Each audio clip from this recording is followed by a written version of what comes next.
بسم اللہ الرحمن الرحیم۔ حضرت ابن عمر رضی اللہ عنہما سے روایت ہے، انہوں نے کہا، میں نے رسول اللہ صلی اللہ علیہ وسلم کے ساتھ ظہر سے پہلے 2 رکعتیں پڑھیں، اور اس کے بعد 2 رکعتیں، اور مغرب کے بعد 2 رکعتیں، اور عشاء کے بعد 2 رکعتیں، اور جمعے کے بعد 2 رکعتیں ادا کیں۔ جہاں تک مغرب، عشاء اور جمعے کی سنتوں کا تعلق ہے، وہ میں نے رسول اللہ صلی اللہ علیہ وسلم کے ساتھ آپ کے گھر میں پڑھیں۔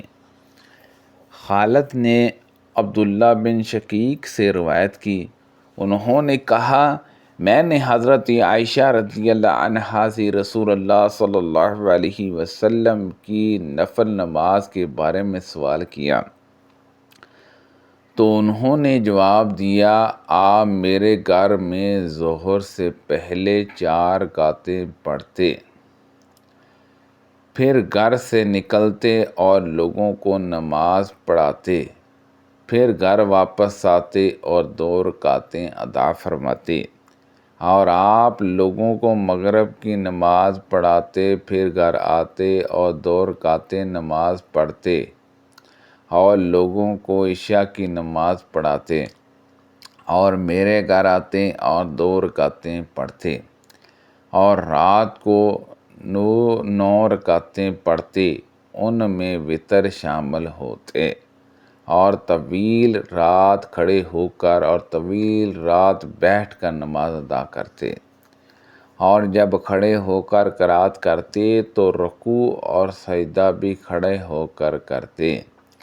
اور جب بیٹھ کر قرات کرتے تو رکوع اور سجدہ بھی بیٹھے بیٹھے کرتے، اور جب فجر طلوع ہوتی تو 2 رکعت پڑھتے۔ حماد نے بدیل اور ایوب سے روایت کی، انہوں نے عبداللہ بن شقیق سے، اور انہوں نے حضرت عائشہ رضی اللہ عنہا سے روایت کی، انہوں نے کہا، رسول اللہ صلی اللہ علیہ وسلم رات کو لمبا وقت نماز پڑھتے رہتے، پس جب آپ کھڑے ہو کر نماز پڑھتے تو کھڑے کھڑے رکوع کرتے، اور جب بیٹھ کر نماز پڑھتے تو بیٹھے ہوئے رکوع کرتے۔ علقمہ بن وقاص سے روایت ہے، انہوں نے کہا، میں نے حضرت عائشہ رضی اللہ عنہا سے پوچھا، جب رسول اللہ صلی اللہ علیہ وسلم بیٹھ کر 2 رکعتیں پڑھتے تو کیا کرتے تھے؟ انہوں نے جواب دیا، آپ ان میں قرات کرتے رہتے، جب رکوع کرنے کا ارادہ کرتے تو کھڑے ہو جاتے، پھر رکوع کرتے۔ سعید جرجی نے عبداللہ بن شقیق سے روایت کی، انہوں نے کہا، میں نے حضرت عائشہ رضی اللہ عنہا سے کہا، کیا یا رسول اللہ صلی اللہ علیہ وسلم بیٹھ کر نماز پڑھ لیتے تھے؟ انہوں نے کہا، ہاں، جب لوگوں کے معمولات کی دیکھ بھال اور فکر مندی نے آپ کو بوڑھا کر دیا۔ عبداللہ بن عروہ کے والد عروہ بن زبیر نے حضرت عائشہ رضی اللہ عنہا سے روایت کی، انہوں نے کہا، جب رسول اللہ صلی اللہ علیہ وسلم کا بدن ذرا بڑھ گیا اور آپ باری ہو گئے تو آپ کی نماز کا زیادہ تر حصہ بیٹھے ہوئے ادا ہوتا تھا۔ امام مالک نے ابن شہاب سے، انہوں نے صائب بن یزید سے، انہوں نے مطلب بن ابی وداع سہمی سے، اور انہوں نے حضرت حفصہ رضی اللہ عنہا سے روایت کی، انہوں نے کہا، میں نے رسول اللہ صلی اللہ علیہ وسلم کو نفل نماز بیٹھ کر پڑھتے کبھی نہ دیکھا تھا، حتیٰ کہ آپ کی وفات سے 1 سال پہلے کا زمانہ ہوا تو آپ نفل نماز بیٹھ کر پڑھنے لگے۔ آپ سورت کی قرات کرتے تو اسے ٹھہر ٹھہر کر پڑھتے، حتیٰ کہ وہ طویل ترین سورت سے بھی لمبی ہو جاتی۔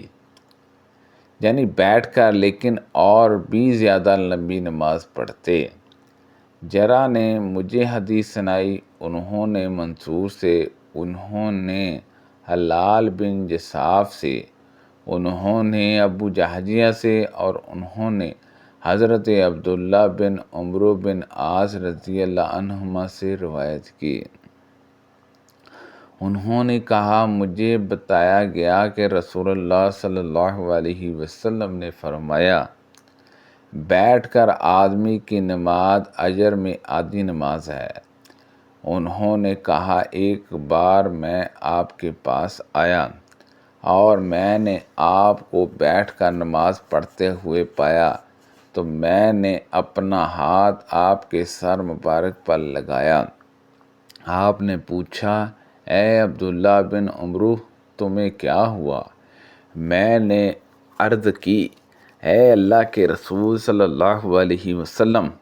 مجھے بتایا گیا کہ آپ نے فرمایا ہے بیٹھ کر آدمی کی نماز آدھی نماز کے برابر ہے، جب کہ آپ بیٹھ کر نماز پڑھ رہے ہیں۔ آپ نے فرمایا، ہاں ایسا ہی ہے، لیکن میں تم میں سے کسی ایک کی طرح نہیں ہوں۔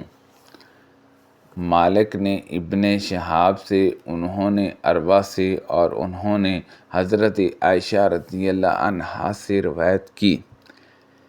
کہ رسول اللہ صلی اللہ علیہ وسلم رات کو 11 رکعتیں پڑھتے تھے، ان میں سے ایک کے ذریعے وتر ادا فرماتے۔